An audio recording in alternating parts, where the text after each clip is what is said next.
Hello and welcome to a class using Time Machine on Apple. This is something new in OS 10.5 and it has continued through OS 10.6. It's essentially an automated backup system. Now you need a secondary drive. Now if you have a desktop like a Mac Pro system that has more than one hard drive internally, you can certainly use that. If not, you do need to have an external drive. If you have one of the Intel Macs, you can have either the USB or FireWire. If you have a pre-Intel Mac, chances are you still have USB 2, which is very fast, and you can use USB drive for that too. I wouldn't want to use USB if I had an old USB device because it would just be so slow. But for the most part, if you're running 10.5 Leopard, you almost certainly have a machine capable of using USB 2. So having said that, I hooked up an external device to my machine. I'm going to turn it on now and we'll see what happens to it when I do. So let's see. It should prompt us a little bit, but you never know because each time it could be different, and I do have Time Machine set up on this previously, so I'm curious to see.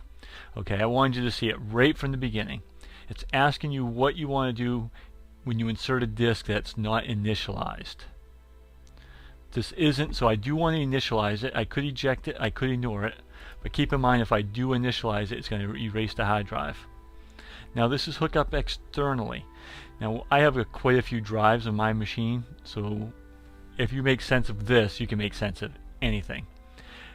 My external drive is this one because it has a FireWire icon, and that means it's hooked up externally. I'm going to select that, and I'm actually going to erase it, and the type is macOS Extended.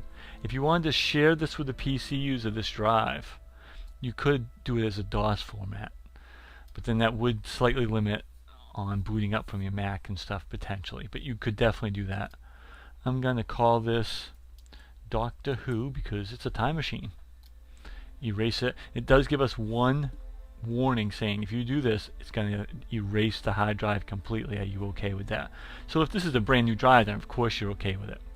If it isn't, just make sure you are okay with it, because once it's erased, getting the data back is tedious and horribly expensive. So erase it. Now it's going to initialize it. Now you may not have to do this. It may just show up on your desktop, and if that's the case, life is good. But if it isn't the case, then keep that in mind. So that's how we get a drive initialized and ready for Time Machine.